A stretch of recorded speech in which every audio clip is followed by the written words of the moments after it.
గిరిజన రైతులు 10 రోజులుగా చేస్తున్న పాదయాత్రను రేవంత్ సర్కార్ అడ్డుకుంది.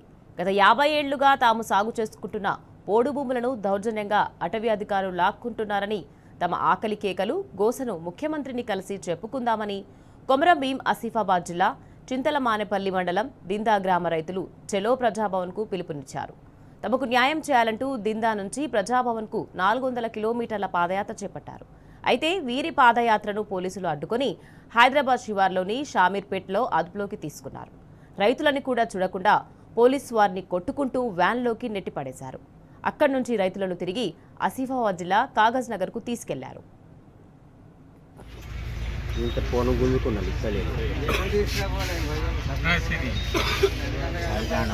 మెసేజ్లు పోయినాయి, ఆల్రెడీ పోలీసు వాళ్ళు ఆడుకున్న వాళ్ళకి మెసేజ్లు పోయినాయి. వాట్సాప్లో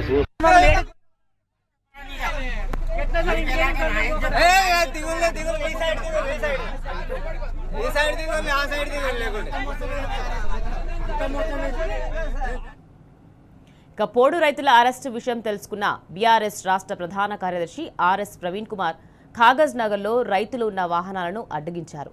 బీఆర్ఎస్ నాయకులతో కలిసి రోడ్డుపై బైఠాయించారు. దిందా గ్రామంలో ఫారెస్ట్ క్యాంప్ను ఎత్తివేయాలని డిమాండ్ చేశారు. ఆందోళనకు దిగిన బీఆర్ఎస్ నాయకులను చెదరగొట్టి ఆర్ఎస్పీని పోలీసులు అదుపులోకి తీసుకున్నారు. బలవంతంగా లాక్కెళ్లి వాహనంలో ఎక్కించి కౌటాల పోలీస్ స్టేషన్కు తీసుకెళ్లారు. అక్కడికి వచ్చిన బీఆర్ఎస్ నాయకులు చేరుకుని ధర్నా చేశారు. సీఎం రేవంత్ రెడ్డి దిష్టిబొమ్మను దహనం చేసి నిరసన తెలిపారు.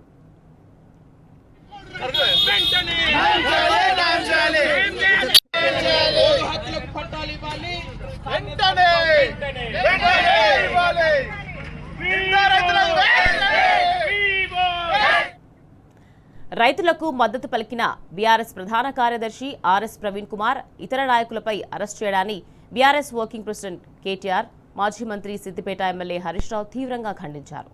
పోడు భూములకు పట్టాలివ్వాలంటూ రోడ్డెక్కిన రైతన్నలకు మద్దతు తెలపడమే బీఆర్ఎస్ నాయకులు చేసిన తప్ప అని ప్రశ్నించారు.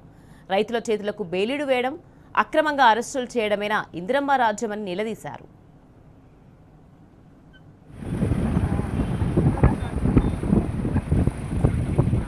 లొకేషన్ పెట్టి ఇంత ఫోన్ గుంజుకున్నాను ఇస్తలేదు.